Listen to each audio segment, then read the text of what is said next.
سب انسان اچھے ہیں، کسی کو برا مت کہیے۔ بعض انسانوں میں روزانہ تہجد کی نماز کے لیے آدھی رات کو جاگنے کی صلاحیت ہوتی ہے، لیکن بعض بہت کوشش کے باوجود نہیں جاگ سکتے، لیکن وہ پورے سال میں پیر اور جمعرات کو روزہ رکھتے ہیں۔ باقی یہ دونوں کام نہیں کر سکتے، لیکن وہ جہاں بھی چلتے ہیں وہ بھکاریوں کو دل کھول کر دیتے ہیں۔ بعض انسانوں میں اضافی عبادت کرنے کی طاقت نہیں ہوتی، لیکن ہر وقت لوگوں کے سامنے صاف دل اور مسکراتا چہرہ رکھتے ہیں۔ دوسرے کچھ نہیں کرتے، صرف بچے جب بھی ان سے ملتے ہیں ہنستے ہیں۔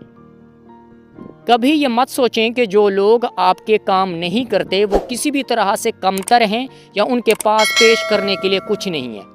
کبھی یہ مت سوچیں کہ آپ کی عبادات دوسروں سے بہتر ہیں۔ کبھی بھی اپنے تقوی کو اپنے اندر لطیف غرور پیدا نہ ہونے دیں۔ اپنی پرہیزگاری کو کبھی بھی اپنے آپ کو خاندان اور دوستوں سے الگ تھلگ نہ ہونے دیں۔ اسے کبھی بھی آپ کو قانون سے بالاتر اور تم سے زیادہ مقدس نہ ہونے دیں۔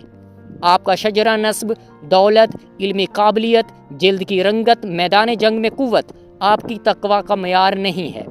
افریقہ، یورپ، ایشیا، چین اور باقی دنیا میں بہت سے ایسے ہیں جو آپ سے زیادہ اللہ کے قریب ہو سکتے ہیں، اس سادہ سی حقیقت کی وجہ سے کہ وہ مشکلات کو برداشت کر سکتے ہیں اور آپ سے بہتر آزمائشوں پر قابو پا سکتے ہیں۔ تمہاری شکل و صورت اور لباس تقوی کا معیار نہیں ہے۔ دنیا میں بہت سے ایسے ہیں جو عام نظر آنے کے باوجود اللہ کے قریب ہیں۔ کسی جماعت، کسی بھی علمی ادارے سے آپ کی وابستگی آپ کی انا اور غرور کو ختم کرنے کا ذریعہ ہونا چاہیے۔